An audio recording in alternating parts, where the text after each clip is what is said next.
Je voulais revenir un peu sur cette affaire Mossad Ojet, qui n'est pas d'ailleurs le sujet principal de cette émission, mais il y a quelque chose que les téléspectateurs voudront savoir concrètement. Qu'est-ce qu'il vous a dit? Que vous a-t-il révélé dans ce dossier? D'où est partie la dette et comment on est arrivé là? Sans entrer bien sûr dans les détails, puisque vous avez dit le dossier est encore pendant au niveau de la justice. Sur ce dossier-là, effectivement, c'est un dossier sensible et beaucoup de Congolais savent, enfin beaucoup, je ne sais pas, mais dans la diaspora congolaise, beaucoup savent qu'il a été proposé à Jean-Luc Maleka des millions du côté de la partie adverse pour qu'il se taise, en tout cas, pour qu'il n'évoque pas ce qu'il savait de cette affaire. Et Jean-Luc Maleka, je ne citerai pas de nom, a même été menacé par certains membres de la diaspora congolaise qui lui reprochaient de ne pas avoir, si vous voulez, pris l'argent du monsieur, en tout cas, pris des sous, parce que les Congolais considéraient que cet argent aurait pu servir à la cause congolaise. Donc, Jean-Luc Maleka avait dit non, et ces Congolais qui l'ont menacé sont encore aujourd'hui en France, et certains sont même rentrés au Congo. Donc, c'est pour vous dire, Jean-Luc Maleka n'était pas quelqu'un qui pouvait comme ça être acheté.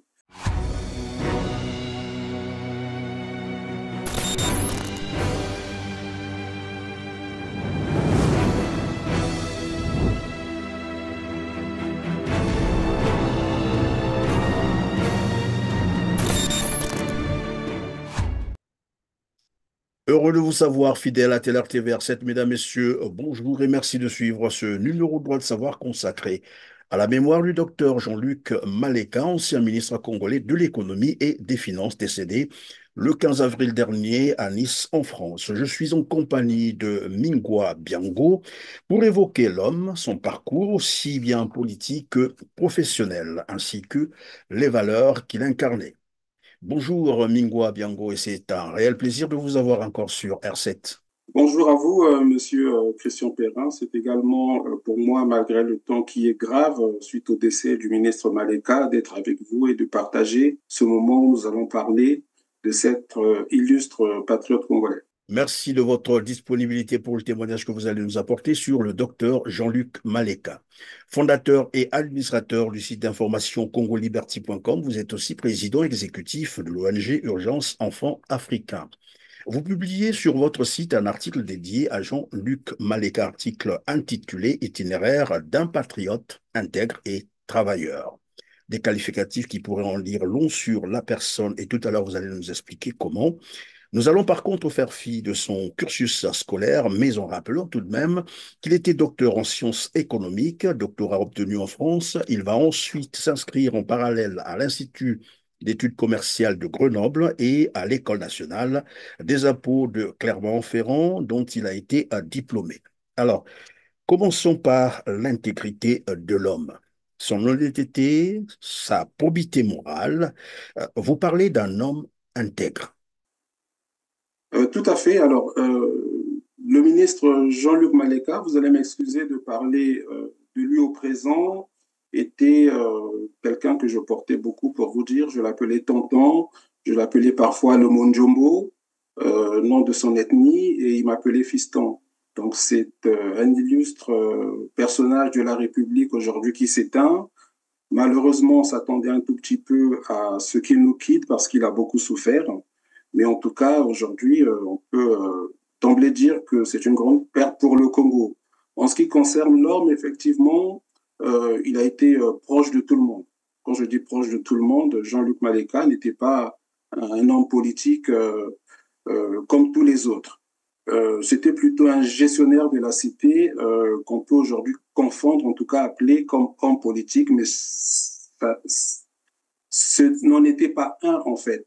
C'était plutôt la gestion pour lui de la chose publique En comme fait, vous la nous parlez démocratie là athénienne. vous nous parlez là d'un technocrate, c'est ça, c'est beaucoup plus C'est ça. ça. Jean-Luc Maleka était d'abord un technocrate. Maintenant, en ce qui concerne l'homme, moi, je vais plutôt m'appuyer sur quelques faits pour illustrer la grandeur de l'homme, son humanisme, son patriotisme. Je En ce vous qui en prie. concerne son patriotisme, on va donc parler de deux ou trois affaires des affaires dans lesquelles Jean-Luc Malika s'est impliqué. Il y a d'abord l'affaire Odiedge, pour laquelle je ne ferai pas certaines révélations parce que c'est encore un dossier en cours. Mais en tout cas, en ce qui concerne le dossier Odiedge, comme vous le savez, le ministre Maleka était, à l'époque où cette affaire a commencé, non seulement directeur des impôts, mais également ministre des Finances pendant le gouvernement de transition. Donc, ça veut dire qu'il connaît bien ce dossier, comme il me disait, de ce contribuable-là. Aujourd'hui, on parle d'une dette d'1 milliard 200 ou 300 millions d'euros ou de Un dollars. milliard 300 millions. Exactement. Alors, donc, le ministre Maleka, je vous en parle parce que euh, je l'ai moi-même, si vous voulez, accompagné au pôle financier de Nanterre. Il était déjà malade, en tout cas, il marchait déjà très difficilement. Il est arrivé à Paris. Il était convoqué en 2019 au pôle financier de Nanterre pour un interrogatoire des enquêteurs. Donc, euh, sur cette affaire-là, Jean-Luc Maleka ne faisait pas de différence, c'est-à-dire que son témoignage arrange ou arrangeait plutôt le gouvernement de Brazzaville de M. Denis Sassou Nguesso.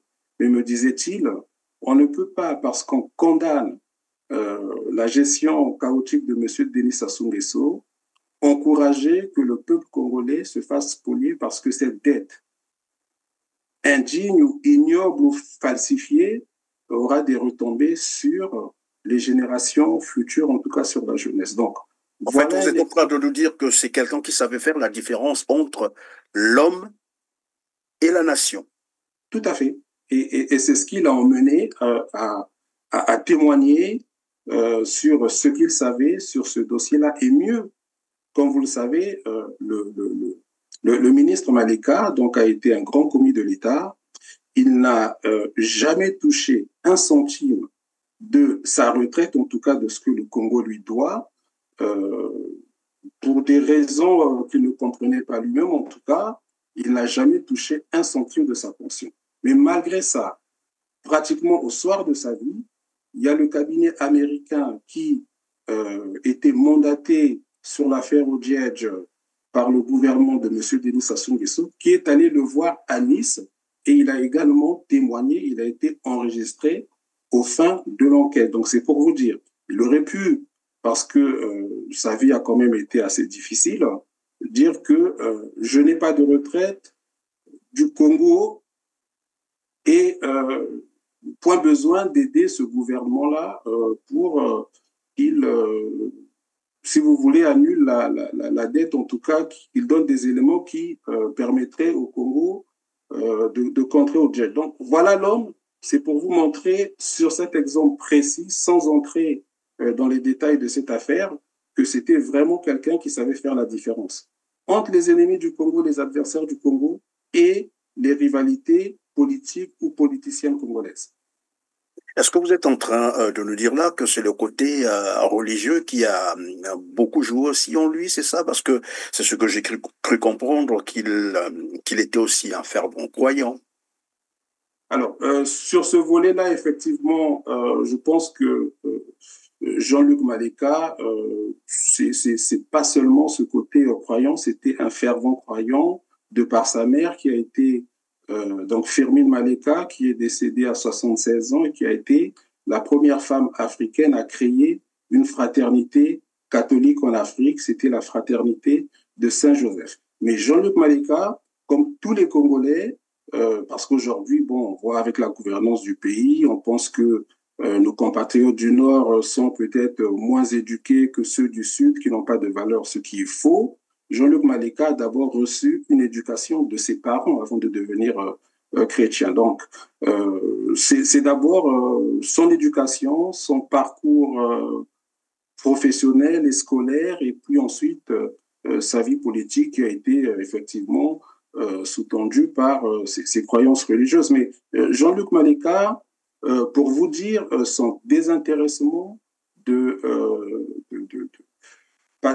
en tout cas son désintéressement de la gestion, en ce qui concerne la gestion des affaires. Il y a peut-être quelque chose qui n'est pas connu, mais en tout cas, dans nos discussions, il m'a fait certaines confidences que je vais ici révéler. Jean-Luc Maleka a été très proche du ministre Paul Kaya, que notre génération à nous, peut-être que les jeunes ne connaissent pas. En tout cas, Jean-Luc Maleka était très proche idéologiquement de Paul Kaya. Jean-Luc Maleka s'est rendu avec une délégation dont je ne citerai pas le nom, avant la conférence nationale, s'est rendu en Côte d'Ivoire pour demander à Paul Kaya d'être, en tout cas, de se positionner comme Premier ministre de la transition. Donc, c'est pour vous dire, hein, Jean-Luc Maleka est du Nord, il se déplace, il va en Côte d'Ivoire pour discuter avec Paul Kaya, pour lui proposer qu'on milite pour qu'il soit le Premier ministre de la transition qui s'annonçait, parce que, comme vous le savez, les conférences nationales se terminaient toujours par un gouvernement de transition avec un Premier ministre élu par la conférence. Donc, le schéma était connu et à cette occasion, Paul Kaya avait refusé pour des questions qui étaient les siennes. Donc, comme vous savez, Paul Kaya était particulièrement traumatisé sur les conditions qui l'ont mené à fuir le pays, en tout cas à s'exiler en Côte d'Ivoire, parce que Paul Kaya a été persécuté sur le régime de Massamba Deba. Donc, il a été très traumatisé. Paul Kaya avait dit non. C'est la raison pour laquelle, à la conférence nationale, Paul Kaya n'était pas candidat à la primature. Ensuite, comme vous le savez, il y a eu malheureusement une guerre civile au Congo avec 400 000 morts selon certains spécialistes. Et à l'issue de cette guerre, comme vous le savez, Paul Kaya est rentré au Congo et a travaillé avec Sassou Nguesso. Il y a eu des négociations en amont et Paul Kaya, qui avait besoin d'un homme de confiance, a négocié avec Sassou Nguesso et avait invité Jean-Luc Maleka à y participer. En particulier, il y avait des discussions à Paris et donc Jean-Luc Maleka, en tant que conseiller de Paul Kaya, a participé à ces échanges, ces discussions. Alors, pourquoi je vous en parle? C'est parce que pendant ces négociations-là, il avait été donc convenu que Paul Kaya soit le Premier ministre. Et comme vous le savez, Paul Kaya n'a jamais été Premier ministre de Denis Sassou Nguesso. Paul Kaya a plutôt été un numéro 2 de l'exécutif de Denis Sassou Nguesso. Donc, dans les premières négociations, on a que Paul Kaya doit être Premier ministre. Et ensuite, il s'est passé des choses. Sassou, finalement, a décidé que Paul Kaya n'aurait pas le titre de Premier ministre, mais de numéro 2. Alors, pourquoi je vous en parle? C'est que dans le package global, il a été proposé, en tout cas dans ces négociations, que Jean-Luc Maleka soit ambassadeur du Congo pour le Benelux, donc en Belgique, pour l'Union européenne. Et Jean-Luc Maleka, au final, bien qu'il avait de l'estime pour Paul Kaya, avait fini par dire non à cette proposition parce que pour lui, il avait bien compris que Sassou ne respecterait pas ses engagements du fait que de Premier ministre proposé à Paul Kaya, finalement, il n'en était plus question. Donc, Jean-Luc Maleka avait dit non et n'a pas été l'ambassadeur du Congo pour le Benelux en 97. Donc, c'est pour vous dire, hein, il aurait pu dire oui, je m'en vais, j'aurai un poste d'ambassadeur avec les privilèges qui vont avec.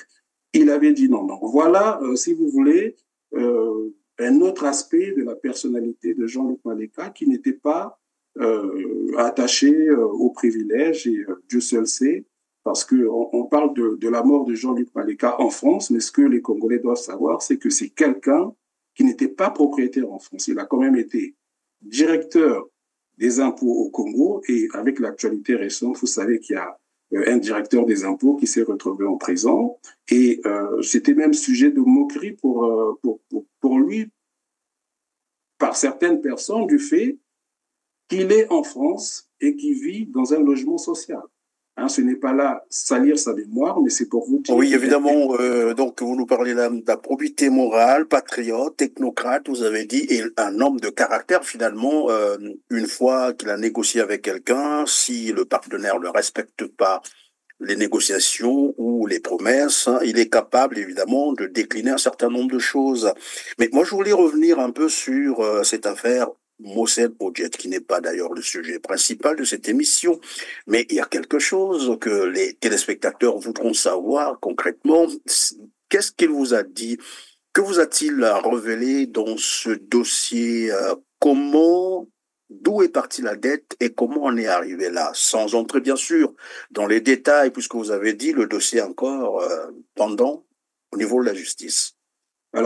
Alors sur ce dossier-là, effectivement, c'est un dossier sensible et beaucoup de Congolais savent, enfin beaucoup, je ne sais pas, mais dans la diaspora congolaise, beaucoup savent qu'il a été proposé à Jean-Luc Maleka des millions du côté de la partie adverse pour qu'il se taise, en tout cas, pour qu'il n'évoque pas ce qu'il savait de cette affaire. Et Jean-Luc Maleka, je ne citerai pas de nom, a même été menacé par certains membres de la diaspora congolaise qui lui reprochaient de ne pas avoir, si vous voulez, pris l'argent du monsieur, en tout cas, pris des sous, parce que les Congolais considéraient que cet argent aurait pu servir à la cause congolaise. Donc, Jean-Luc Maleka avait dit non, et ces Congolais qui l'ont menacé sont encore aujourd'hui en France, et certains sont même rentrés au Congo. Donc, c'est pour vous dire, Jean-Luc Maleka n'était pas quelqu'un qui pouvait comme ça être acheté.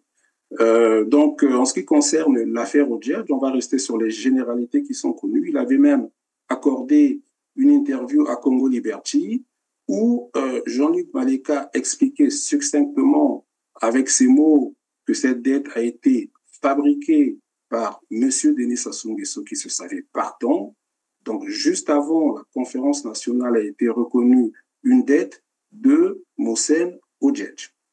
Et Jean-Luc Maleka m'a même révélé, et il avait des documents pour dire que déjà à l'époque, Mohsen Odjet devait, à travers ses différentes activités au Congo, était redevable des impôts. Donc la transition arrive. Ensuite, il y a différents audits qui ont été faits de la créance de l'État par rapport aux opérateurs économiques locaux, nationaux, dont les étrangers qui exerçaient au Congo. Et à aucun moment n'a été, si vous voulez, identifié cette dette qui ensuite est apparue sous l'ère Lissouba.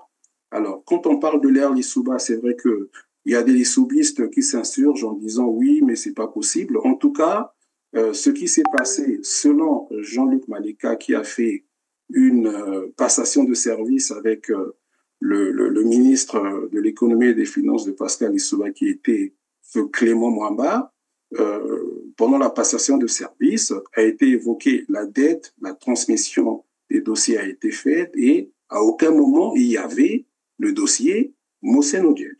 Et ce qui se passe, c'est que 6 semaines après l'installation du professeur Pascal Lissouba à la présidence de la République, M.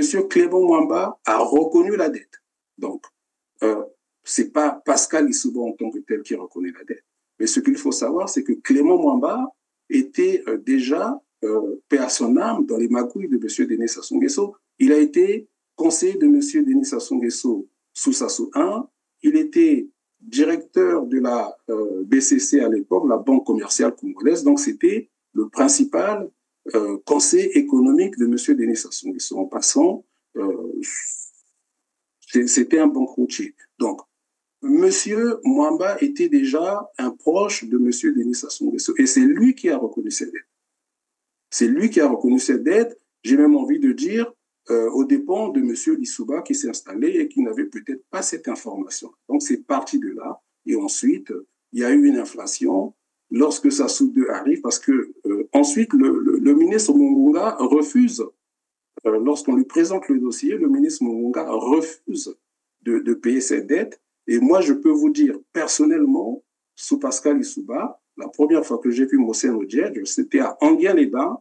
Il est venu squatter l'hôtel de Mbéry Martin à l'époque. Hein. Il y a des témoins que je ne citerai pas, pour voir si M. Mbéry Martin pouvait l'aider. C'était en gros dans les années 96. Et je l'ai vu pour la première fois, c'était en Guyane. Donc c'est pour vous dire, Souli Souba, finalement, cette dette n'a pas été reconnue.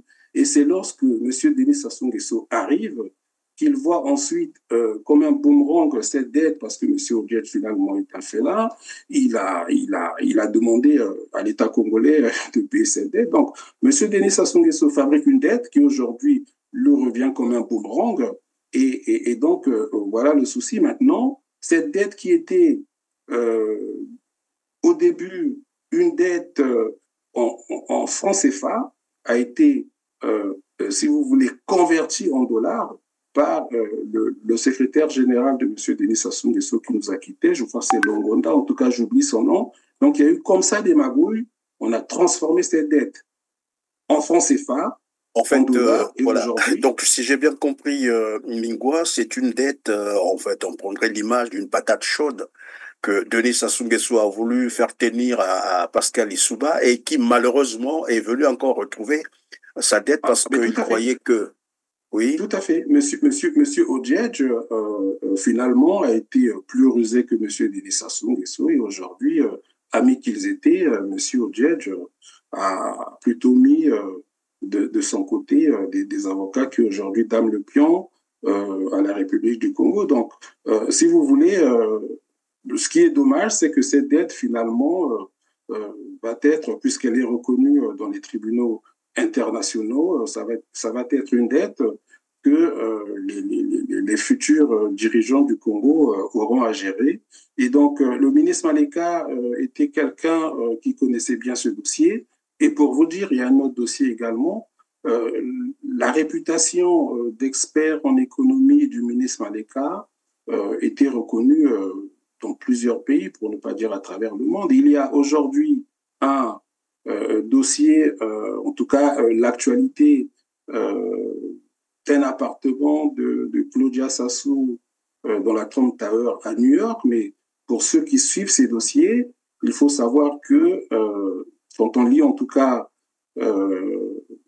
le mandat judiciaire américain, que ça a été acheté avec des fonds qui sont venus de José Vega d'Asperbras.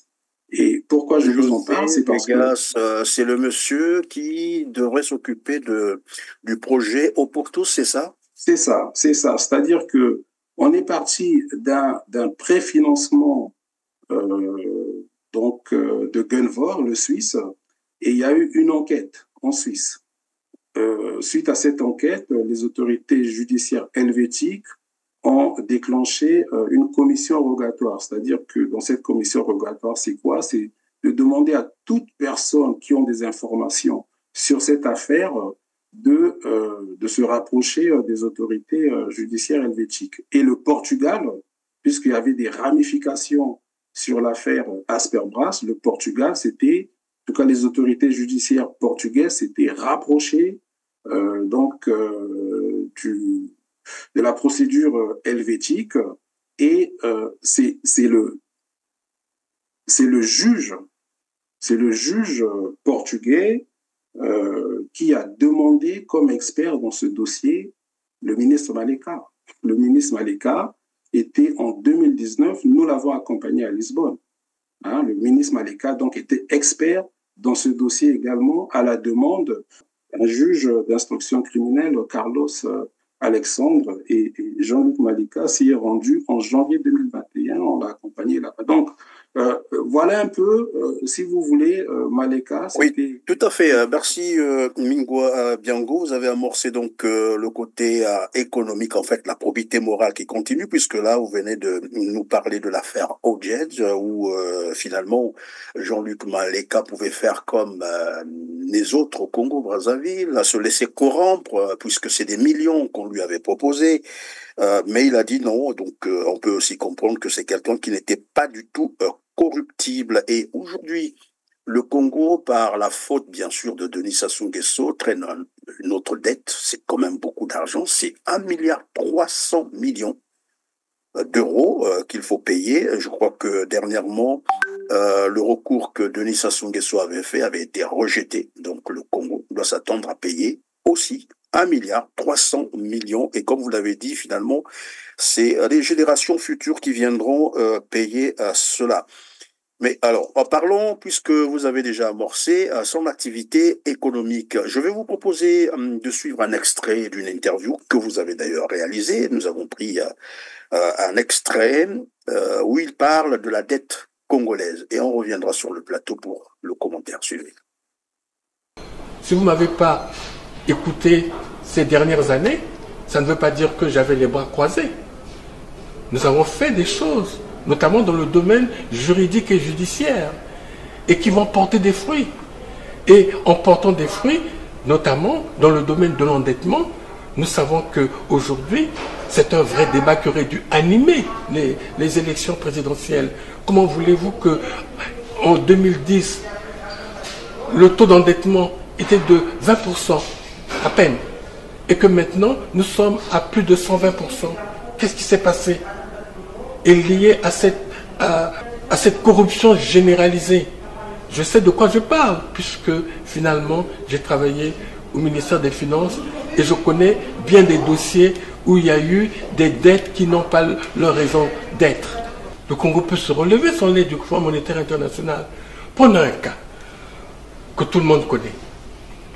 Quand on parle des 14 000 milliards de francs CFA, il faut savoir d'où vient l'origine de ces sommes importantes.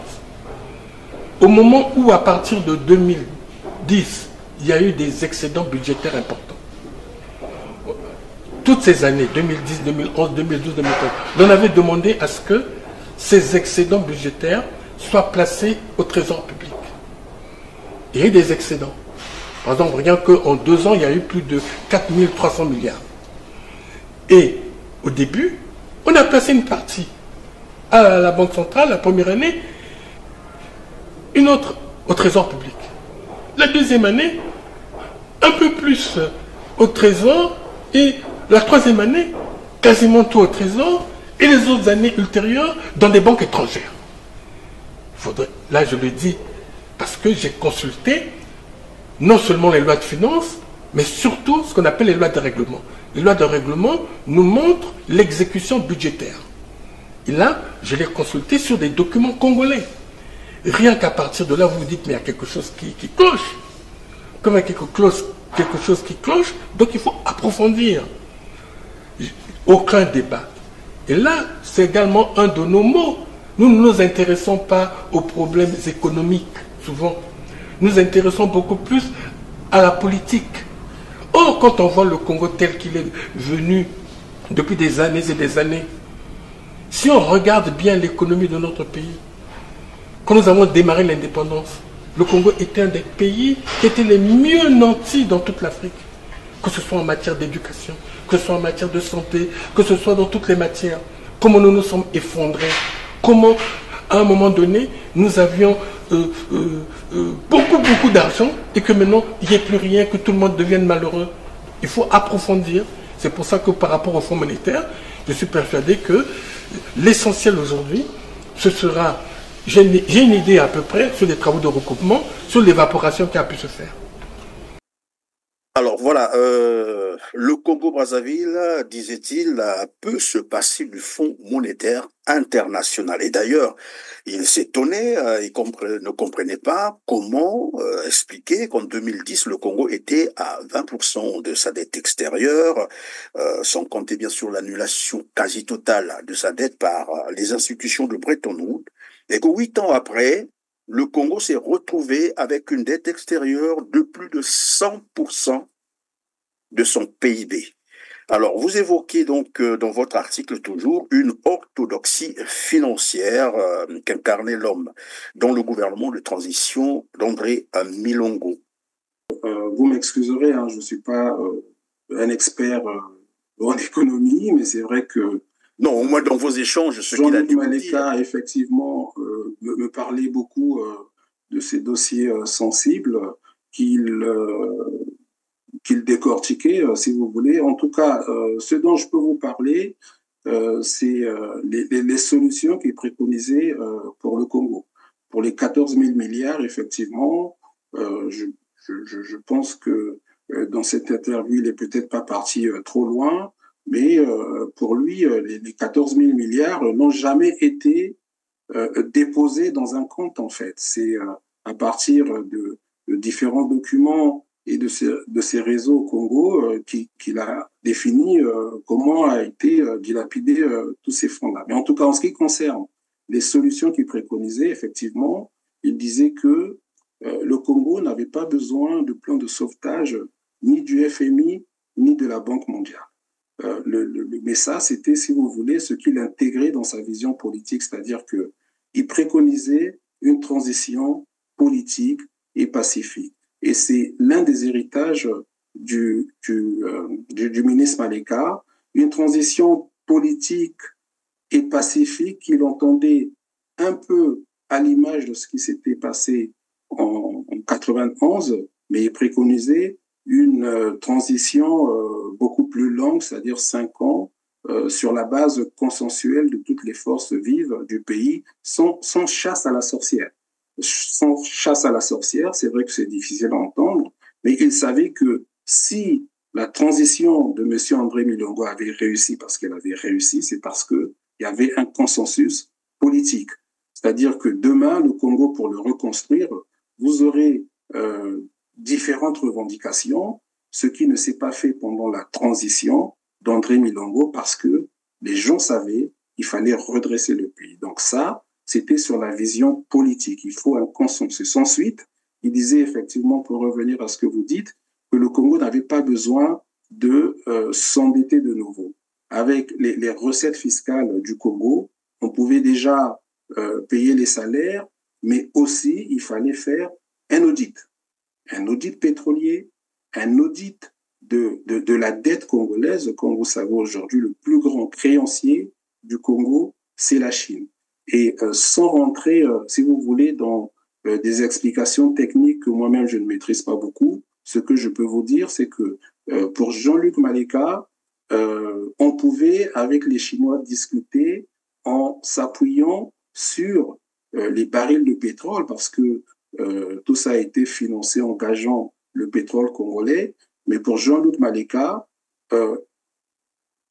il ne fallait pas seulement voir la quantité des barils qui ont été octroyés aux Chinois, mais il fallait voir la valeur du baril à l'époque où on les donnait aux Chinois. Hein. C'était une époque où le baril tournait autour de 80 et 100 dollars. Donc, il y avait là, si vous voulez, une évaluation à faire pour voir exactement comment discuter avec les Chinois. Mais pour lui, selon son calcul, il y avait vraiment beaucoup à faire et le Congolais sortirait gagnant de ce type, si vous voulez, d'évaluation. Donc, ça, c'était des pistes que le ministre Maleka préconisait. C'est vrai que c'était très technique et parfois, j'avais un peu du mal à suivre, même si c'était un très bon... Tout à fait, je comprends très bien. Alors, évidemment, nous l'avons dit tout à l'heure, c'était un technocrate. Mais est-ce qu'il vous a parlé tout de même de son expérience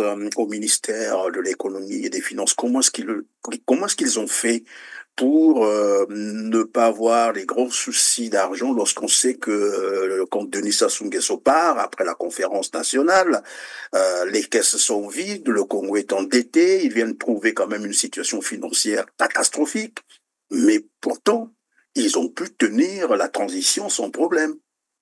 Alors, c'est ce que je vous expliquais tout à l'heure, c'est-à-dire que l'héritage politique que nous laisse Jean-Luc Maleka, c'est la transition. On peut demain ne plus avoir comme dirigeant de ce pays M. Denis Sassou Nguesso, mais vous allez arriver et les caisses seront vides.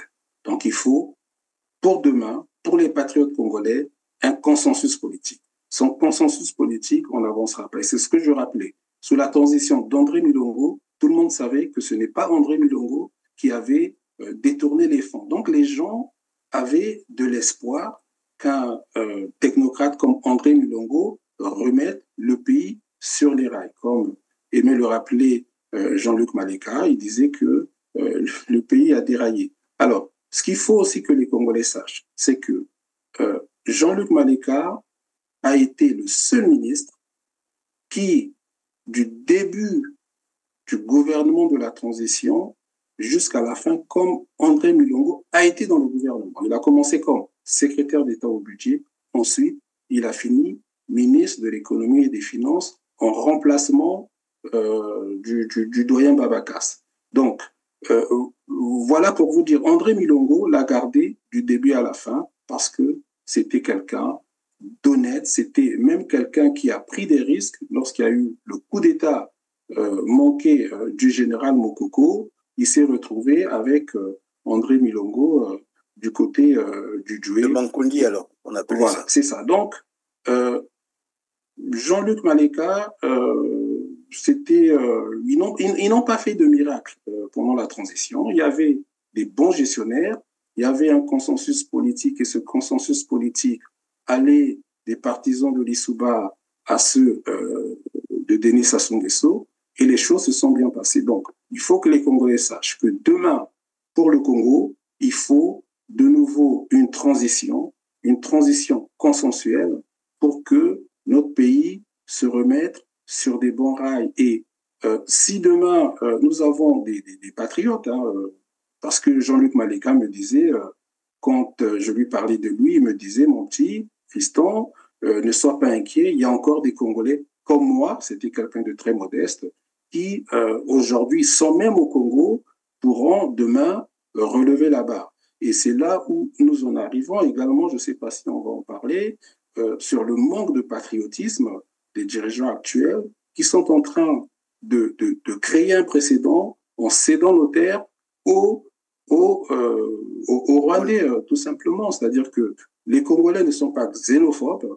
Les Congolais, aujourd'hui, nous sommes meurtris dans notre chair lorsque nous apprenons qu'on fait venir nos frères rwandais, parce que ce sont des frères, pour nous apprendre à planter ou du piment ou des aubergines, en sachant qu'on est quand même dans une région, la région de la Bouenza, et c'est vrai, dans toutes les régions du Congo, les Congolais savent cultiver, savent élever, il suffit juste de les accompagner, en tout cas que l'État les accompagne.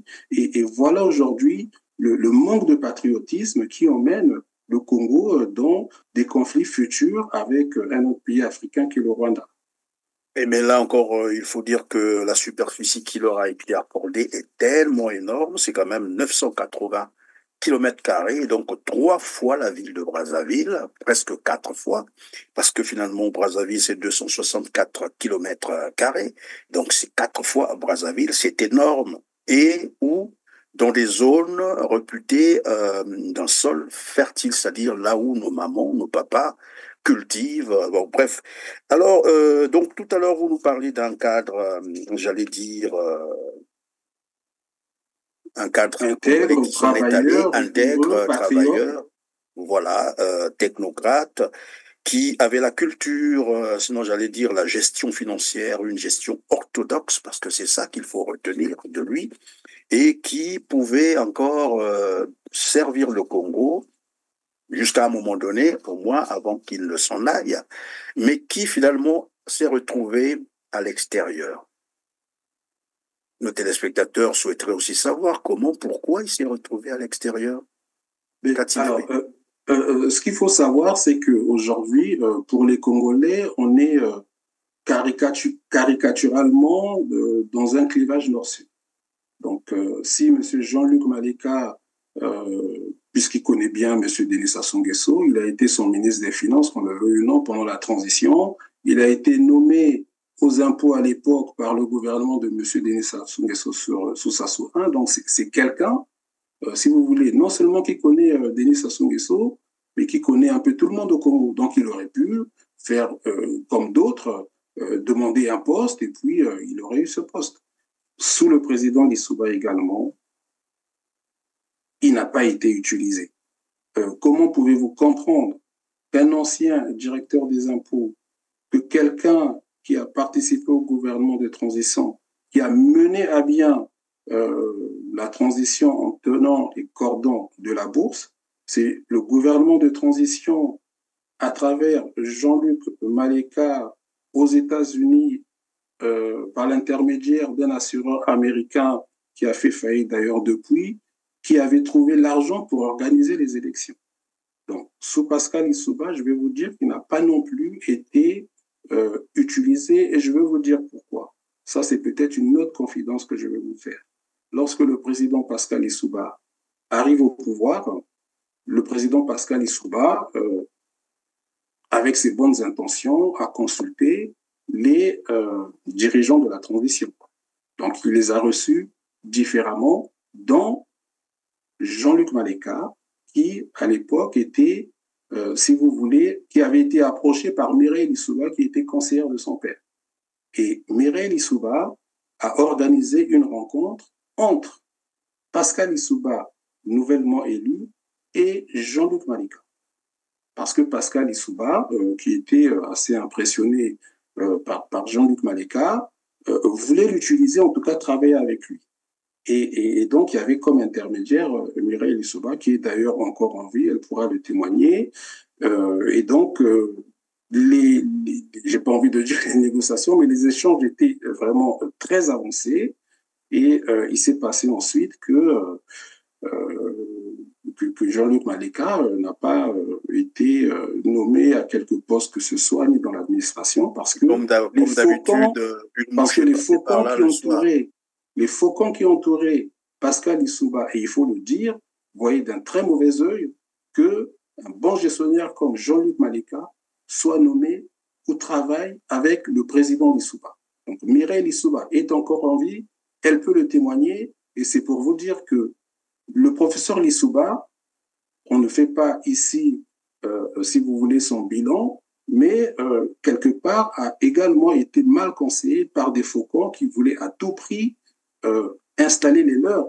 Et c'est là aussi, puisqu'on a parlé de Clément Mwamba, il faut dire qu'à l'époque, même les lissoubistes pur jus, que moi-même j'étais, ne comprenions pas que quelqu'un comme Clément Mwamba soit nommé ministre des Finances. Personne n'avait compris qu'on mette un Prosassou à ce poste-là. Donc voilà un peu comment les choses ont été faites. Et malheureusement, des dignes fils de ce pays comme Jean-Luc Maleka, et il y en a bien d'autres, ont terminé leur carrière, oui, à l'étranger, parce que Jean-Luc Maleka ne supportait pas non plus ce qui se passait au Congo. Et pour vous dire pourquoi Jean-Luc Maleka s'est retrouvé également au Congo, c'est parce qu'il craignait pour sa vie, en fait. Ce que les gens doivent savoir, France, vous avez dit, on voulait dire, c'est ça? Pour sa vie en France, c'était une chose, mais au Congo, il était sûr de finir, il n'aurait pas fini sa vie à 73 ans. Il aurait été tué. En tout cas, c'est, si vous voulez, le pressentiment qu'il avait. Et pourquoi il avait ce pressentiment? Ce que vous devez savoir également, c'est que Jean-Luc Maleka avait un frère aîné qui était colonel de l'armée de l'air. On a évoqué la mémoire de Firmin Maleka, leur maman, parce que je pense que c'est une famille où il y a eu 12 enfants. Lors de la mort de maman Maleka, Firmin Maleka, son frère aîné qui assistait à la veillée de sa mère, a été envoyé en mission pendant qu'il pleurait sa mère au Cameroun. Et pour vous dire, cet avion qu'il a pris, c'était un Antonov russe, a explosé du côté du Gabon.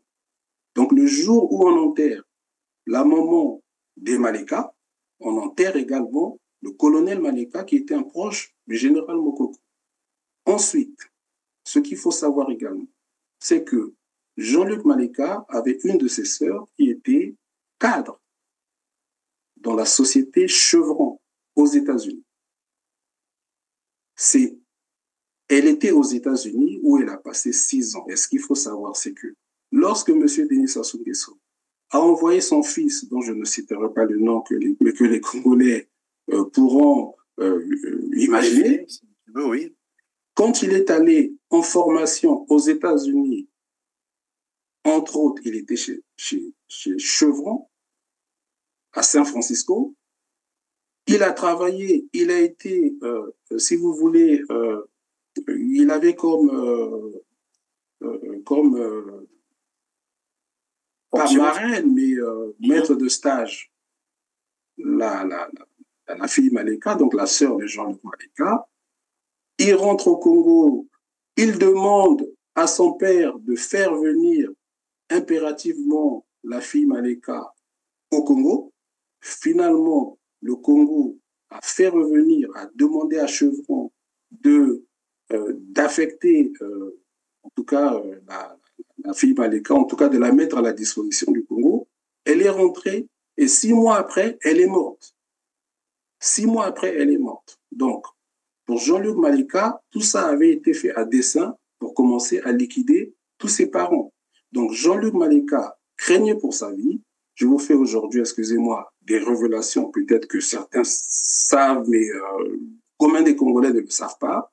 La sœur de Jean-Luc Maleka a été, j'ai pas envie de dire assassinée, mais il y a des circonstances troubles qui font qu'on pense qu'elle a été liquidée, tout simplement parce que c'était une dame qui était très brillante. Donc, Jean-Luc Maleka n'est pas resté en exil en France parce qu'il le souhaitait, mais parce qu'il craignait également pour sa vie.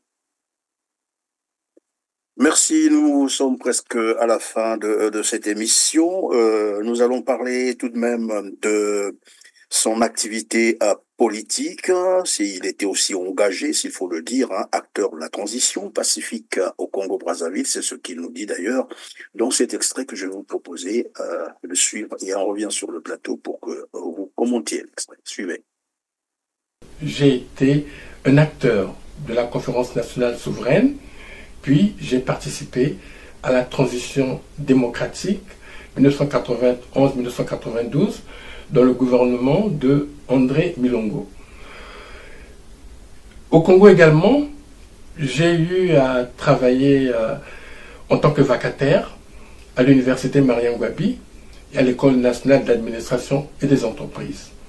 Ensuite, j'ai eu le plaisir aussi d'être chef de la délégation congolaise à l'UDEAC et souvent, j'ai principalement participé à la mise en place de la taxe sur la valeur ajoutée avec d'autres experts de la sous-région.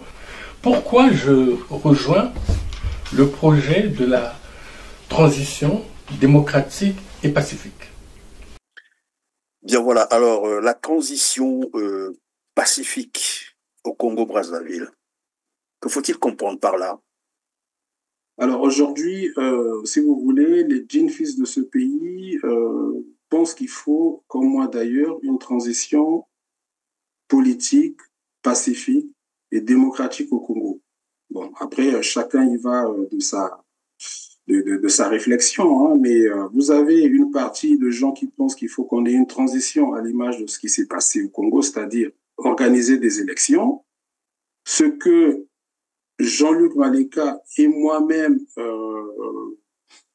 si vous voulez, en tout cas, nous ne croyons pas à cette démarche parce que le problème du Congo aujourd'hui, comme vous le savez, très cher frère Christian, c'est que les élections chez nous sont à caractère ethnique, c'est-à-dire le vote.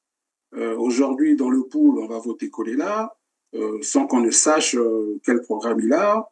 Dans la cuvette, on va voter M. Denis Sassou Nguesso, malgré qu'il a aujourd'hui un bilan chaotique.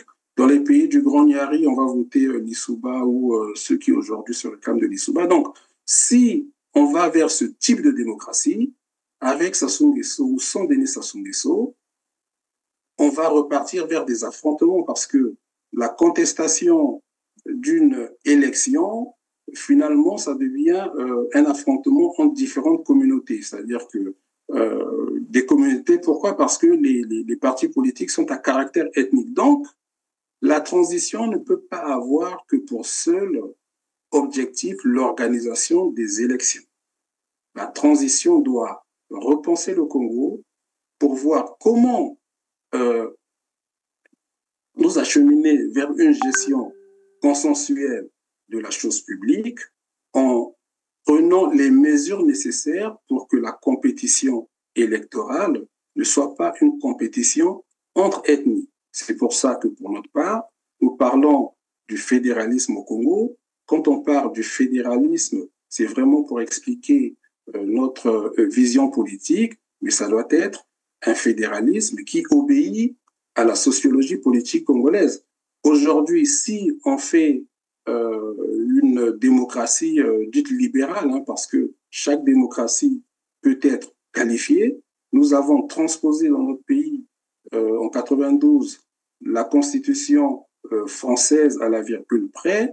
Nous avons eu une démocratie libérale et ça nous a entraînés là où nous sommes aujourd'hui. Donc, il faut aussi comprendre que si on va sur cette base-là, un fils du Nord, exceptionnellement, on a vu le cas de Mokoko qui a rassemblé, mais c'était beaucoup plus stratégique ou tactique, mais un fils du Nord, dans une configuration normale, au vu de la faiblesse de la population du Nord, ne pourra jamais arriver aux élections. Donc, il faut trouver des mécanismes qui doivent rassurer tout le monde si nous allons vers ce type de oui, mais Mingwa Biango, dans le même cas, il faut rappeler que le professeur Pascal Lissouba, qui était un Nzebi, si je ne me trompe pas, ce n'est pas une ethnie majoritaire, et pourtant, il a été élu par les Congolais. Comme quoi, ça peut toujours fonctionner. Alors, très cher Christian Perrin, vous savez, on ne peut pas bâtir des institutions sur des exceptions. Le professeur Pascal Lissouba a été une exception.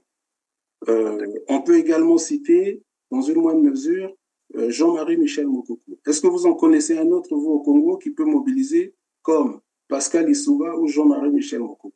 Ce sont des exceptions. On ne peut pas bâtir, si vous voulez, des institutions en se disant qu'il y aura toujours des hommes providentiels. Et on ne doit plus avoir au Congo des hommes providentiels parce que il faut sortir du champ politique, par exemple, tout ce qui va être développement de l'agriculture, tout ce qui va être politique sanitaire.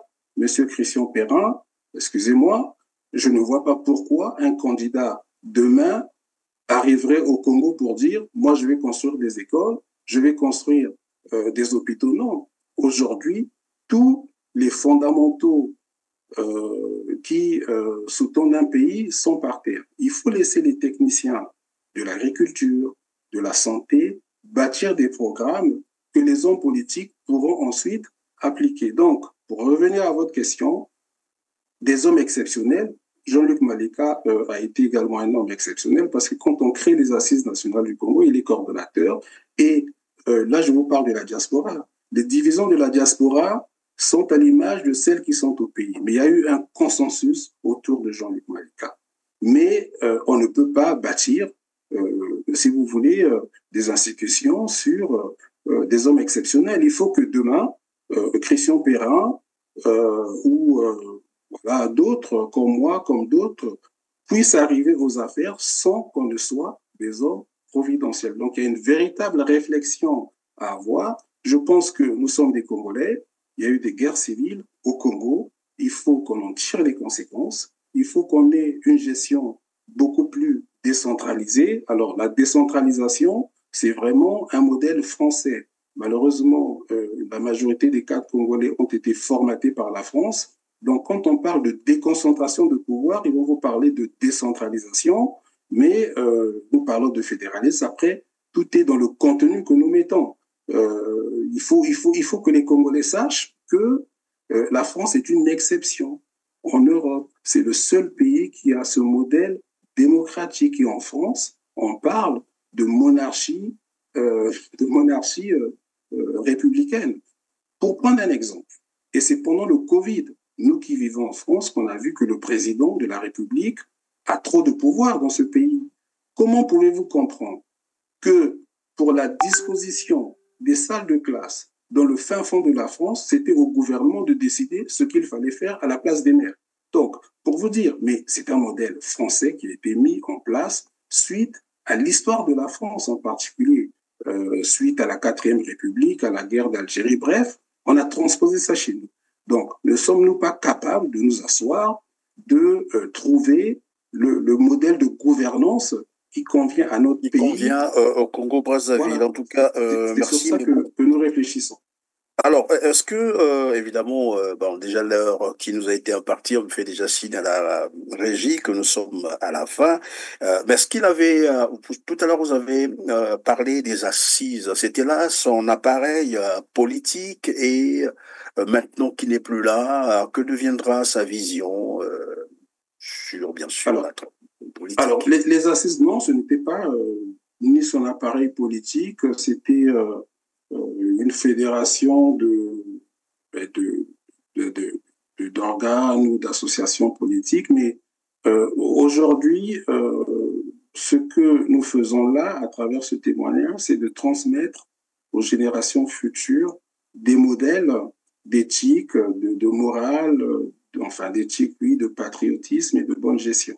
Moi, j'ai eu la chance aujourd'hui de connaître, en tout cas, Jean-Luc Maleka, avec qui j'ai fait un petit parcours. Même moi, en tant que Congolais qui réfléchit à la gouvernance future du pays, j'ai eu la chance de côtoyer une personne qui peut demain m'inspirer. Donc, si vous voulez, ce qu'on doit retenir de Jean-Luc Maleka, c'est son patriotisme et c'est également sa vision pacifique et d'unité nationale que le Congo doit retrouver demain. Juste pour terminer, ce qu'il faut savoir, c'est que Non, mais on va terminer probablement par une question combinée et ça sera évidemment la fin de cette émission. Nous parlons donc du docteur Jean-Luc Maleka qui vient de nous quitter et décédé le 15 avril dernier. Alors pour clôturer, vous allez donc nous dire quelque chose sur votre organisation, une ONG, Urgence Enfants africains et ce qui se passe actuellement à Ouesso, au nord du Congo. Voilà, j'ai dit 2 questions combinées et votre réponse tiendra lieu de la fin de l'émission. Merci. Alors, ce qui se passe à Ouesso, effectivement, c'est un fait tragique, dramatique. On a enlevé une jeune femme qui a finalement été retrouvée morte parce que son compagnon a demandé une rançon à sa famille de 500 000 francs CFA. En fait, il faut bien dire ce sont des ravisseurs, hein, c'est même pas son compagnon. En tout cas, c'est comme ça que ça a été présenté, mais vous en connaissez peut-être plus que moi. Moi, ce que je regrette un peu, c'est que finalement, qu'on s'attaque à d'autres ressortissants camerounais qui n'ont rien à voir. Mais ça, c'est aux autorités policières, et là, ils ont bien fait d'arrêter ces pillages-là. Mais moi, je m'insurge contre cette vindicte populaire contre des ressortissants camerounais qui sont des paisibles citoyens. C'est comme si, ici en France, et parfois on le vit, ou même aux États-Unis ou ailleurs, c'est pas parce qu'un Noir ou même un Congolais va commettre un crime qu'on va s'attaquer à tous les Noirs ou tous les Arabes si c'est un Arabe. Donc moi, je condamne cette chasse à l'homme de nos frères africains camerounais qui sont des paisibles citoyens, qu'on soit étrangers au Congo ou même congolais, lorsqu'il y a des faits, il faut que les gens répondent de ces faits-là. Donc, tout le travail que nous avons à faire demain en tant que citoyens congolais, c'est d'éduquer nos populations, c'est qu'on ait une justice juste, si j'ai envie de dire, et qu'on ait des autorités qui, si vous voulez, respectent, en tout cas fassent respecter le droit. Maintenant, en ce qui concerne l'association humanitaire, je rentre du Cameroun où nous avons fait évacuer 2 enfants congolais. On pourrait y revenir un peu plus longuement dans une autre émission. Mais ce que je dois vous dire, c'est que nous avons été reçus correctement par nos frères camerounais à Douala. On a été logés.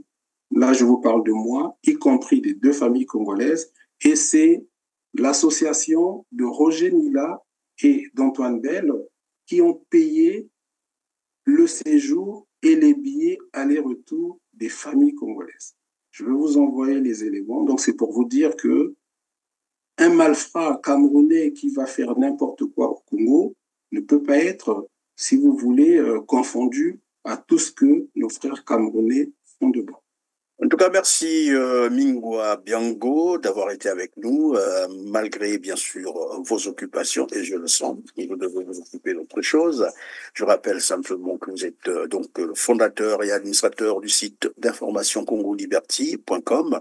Vous êtes aussi président exécutif de l'ONG Urgence Enfants Africains, et nous reviendrons sur cette question très prochainement pour évidemment toujours informer nos téléspectateurs sur l'évolution, sur ce que vous faites, vos activités humanitaires. En tout cas, Merci beaucoup. encore merci d'avoir été disponible pour nous. C'est moi qui vous remercie. Je vous en prie. Mesdames, Messieurs, c'est la fin de cette émission. Merci de nous avoir encore suivis, comme d'habitude. Des petits gestes qu'il faut toujours à se rappeler, c'est de cliquer sur le petit pouce en l'air juste en bas de cette vidéo après avoir massivement partagé cette émission. Merci, le geste, il est là, il est fait, c'est le petit pouce. Et dites-nous également en commentaire ce que vous pensez de ce témoignage sur Jean-Luc Maleka qui s'en est allé, ancien ministre congolais de l'économie et des finances. Sur ce, on se dit au revoir et à très bientôt. Merci.